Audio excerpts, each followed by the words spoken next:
Hello, you wonderful people, and welcome to another episode of Not So Comic Book. This being a show about TV shows that are adaptations of comic books. For today's episode, I'm going to talk about Season 2, Episode 7 of Alice in Borderland. A great episode. A lot of really interesting things went down in this episode, so let's break it down.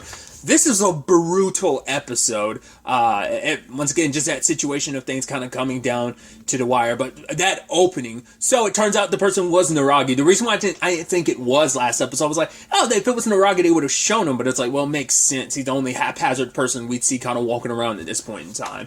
But yeah, he comes across a guy who tried to kill himself but couldn't. And ultimately, Naragi's like, oh, the guy's asking Naragi to take care of it. But Naragi didn't, because he's like, oh, you thought I enjoyed doing it. But he's like, no, I want to let you, suffer in pain. And he's like, yeah, I'm not going to go out being the good guy. I'm going to continue being the scumbag that I've always been. I'm going to embrace it. I'm not going to change myself just because I'm dying, just because, the end is on the other side of all of this. So, ultimately, Arisu returns to Shibuya, because obviously, I'm skipping over it a little bit, but it was the gauntlet I thought it was. I was like, there's only 2 episodes left, and there's still half of the face games left, but they went through them. Kuina and An took on one together.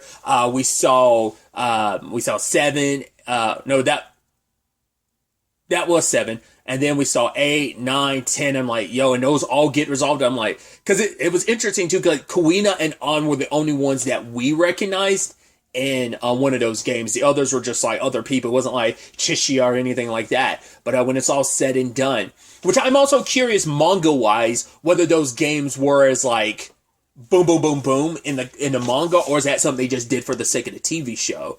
Either way, I figured you have half the games left. There's no way you're going to fit all that in the next 2 episodes. Turns out we're down to the wire. 10 cards down, 2 more to go. And lo and behold, what are the final 2? The King of Spades and the Queen of Hearts. Which is very poetic, obviously, because of the whole Alice in Wonderland motif and element to it all. So it's the Queen of Hearts being the final one. Because it's we need to take care of the, it was more so that the King of Spades came to them, but still.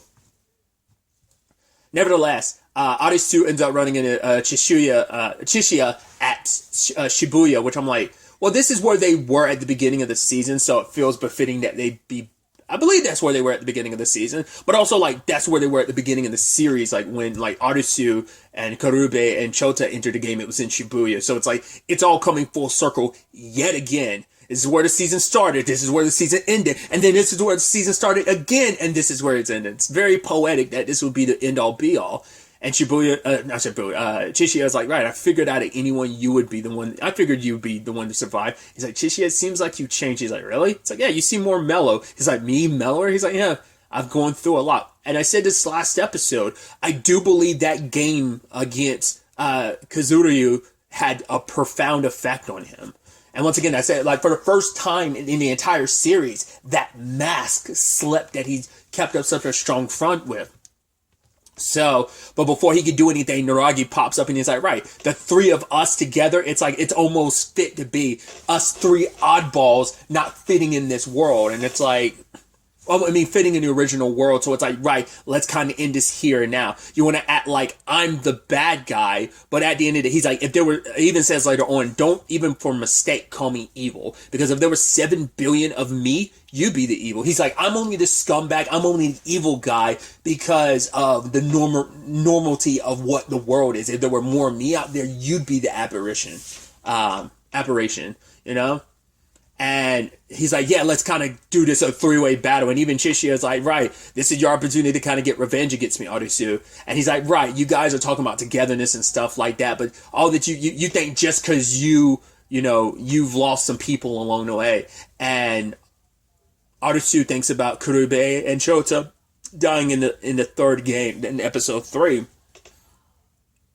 And just all this kind of happened. And he was like, you're right, but I'm not going to be that selfish, weak person anymore. I'm not going to pull this trigger.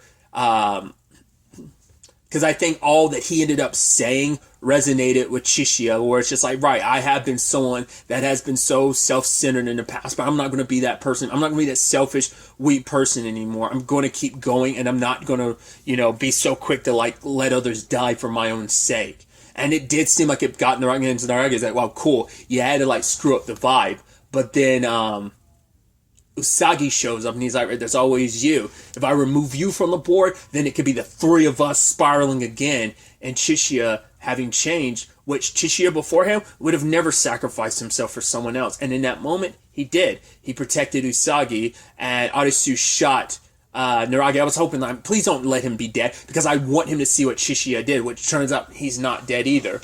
But Chichiya's like, right, the thing I wanted to tell you is, he kind of lamented and hated people who were so goodwill about everything. For him, it's like, by you being goodwill, you're making someone vulgar like me seem like such a terrible person. And in that moment, Arisu, he was like, no, I get what you're saying, because it's that situation of like all these people around you get to shine and be good and bright, while you feel like it in process kind of makes your star kind of dim a little bit. You kind of get a little angry about it. But Arisu gets that, it's like from his situation in his life, it was kind of a similar thing. But Chichiya's like, yeah, I figured you would understand out of anybody, But then, obviously, the King of Spades comes, and the survivors are all that. And, like, don't get it twisted. No one went... I mean, there's a few people, obviously, but everyone was going down swinging in this fight. Like, it's like, right, they got to make their stand now. There's no getting to the Queen of Hearts, the final card, if they don't get through him. He's the last... Once again, he's proven himself to be kind of like the penultimate boss before the final boss, and he's also proven to be quite the guard dog that he's always been, and shit's popping off. An and Kuina show up, and it's like, right, let's get this done. And like everyone's trying to pop off on this dude. One guy rams into him in a car, an explosion happens. It's like, yeah, we did it. Nope. He pops up, blasting, killing everyone again. That stuff, that was like that moment where he ended up having on. I was like, shit, this is about to get bad. And then Kuina kicked the rearview mirror of like a car mirror of a nearby car and knocked it into him. I was like, that's pretty dope. But luckily also Akane shows up, which I love that she's like, hey, Arisu, and it's like, oh, Akane, and it's like, oh, are you Usagi? And she's like, yeah. And she's like, oh, nice to meet you. Because Arisu was looking at her, like, shaking his head, and she just looks at him and smiles big. It's like, okay, I see what you're talking about. Because it's like, right, you don't want me to tell her that you thought I was prettier. Also, you probably don't want me to tell her I was trying to make moves on you. And it's just like, she's almost... she's looking like, what's going on here? But they're not alone, because, lo and behold, who shows up for Aguni? He's like, yeah, I followed you here. She's like, admit it. You like me, Aguni. You already kind of admit it, but it's like, yeah, they have to take this guy down. They have Chichiya's bomb, but it's like, it's not going to be enough on its own, but they get to the drugstore, light that up with some chemicals in there, and then it's like, maybe we can do this. And it's like, yeah, but that's a lot of maybes. But Aguni's like, I'm willing to bet it all on his maybes, because, it's Arisu. So it's like, Aguni's like, this time I'll be the decoy, but the rest of the squad is going to do that while Arisu is, dealing. And like I said, they went hard in the paint in this fight, dude. They would not let up, dude. I love it. Like, they're leading him down the alleyway and stuff, and there's like a lot of close quarter stuff, especially when Kuina's like getting in there, landing her. I'm like, dude, they're trying not to let, especially like later on when Aguni's fighting him and trying to make it so he's not able to load his gun. I'm like, dude, this is tense, because I was like, there's no way they're really going to do that. Like, there's no way they're going to do this. And they were not afraid. It's like, no, we're going to drop some bodies here, because trying to prove to you once again, like, no, even the people you're like, well, this person's got to be decently said. Nope. Like, the moment he lit into, Akane, because she was trying to block the gun so he wouldn't shoot Aguni, I was like, shit, dude. And then, like, he's stabbing up Kuina. I was like, Jesus. He shot On like 3 times. And later on, you don't see On move. I'm like, is she dead already? I didn't know where that was going to go. And he's, like, sliced up, like, Usagi's legs. Like, the fact of the matter is, that could be pretty damning, like, going forward. Because even if she's, like, okay and still alive, her legs could be permanently jacked up, depending on if he, like, severed any nerves or anything. So that could be really, really bad on its own. But the moment he saw Akane, get dropped, like Aguni went ham. He went full brawler, just like doing everything he can, fighting tooth and nail with this dude, would not let up. Like I said, and even when they were kind of stacked, even when everyone was hurt, they're still helping like try to take this bastard down. But he's like the fucking Terminator and won't fall. And then Aguni is struggling to get that last bullet. He loads the gun. Him and the King of Spades shoot each other, and it's like, fuck, he got a headshot off on Aguni. You're like, damn it. And it's like, it looks like the only ones left are Quina and Usagi at the time. Luckily, Arisu shows up, and draws him away, but he knows, like, no, there's something up. You're trying to trap me.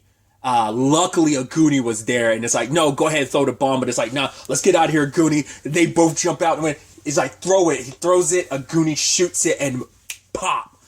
I was like, oh, that bastard's definitely not dead, because they didn't show the blimp going down, so he's still alive. I was worried at any moment, but it's like, nah, like, Aguni's like, Arisu, go to the next game. You have to end this. Like, the others, they'll be fine.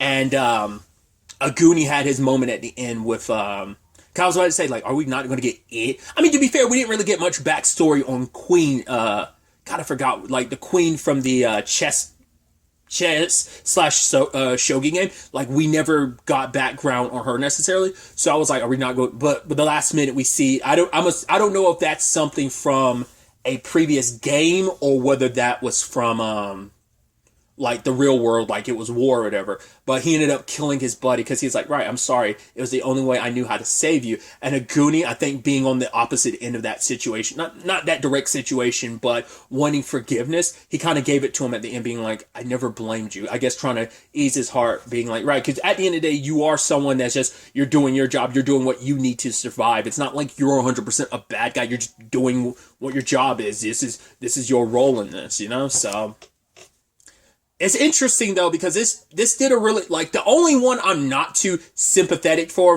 amongst the ones we've seen. I'm not as sympathetic with the King of Spades, but the fact is, the Queen of Spades was, I think she was alright. Like, obviously, Kuma was probably, like, my boy. Like, I felt the worst about him and everything else. But Kazuryu, especially because Chichiyo was thinking about what Kazuryu said. It's like, right, I finally know how I want to live my life, and it's thanks to you. And I think that in conjunction with all the stuff that Arisu said is what really moved him. So he'd already been changing a lot, and he even said like he owed it to Kazuryu and Arisu that he's kind of become changed into the person that he is now. So, but like I said, I think for Aguni to offer that, I interpreted that as kindness. Maybe there's a different way to interpret that, but him being like, I never blamed you. I don't know if Aguni was kind of leaning into like, okay, the guy's not really seeing me. Or whether it is just a thing of, he's like, I'm sorry, I was just trying to do what I thought was the best to kind of like ease your pain, essentially. But it's like either Aguni was speaking from the game perspective, I never blamed you. You were just in this like the rest of us. Or like I said, he was speaking from that person's view that the King of Spades thought he was, and puts the King of Spades down, and he's about to kill himself because for him it's like, right, this whole point was to find a place to die, and lo and behold, he's one of the few still standing after everything. That it's like, damn, you know.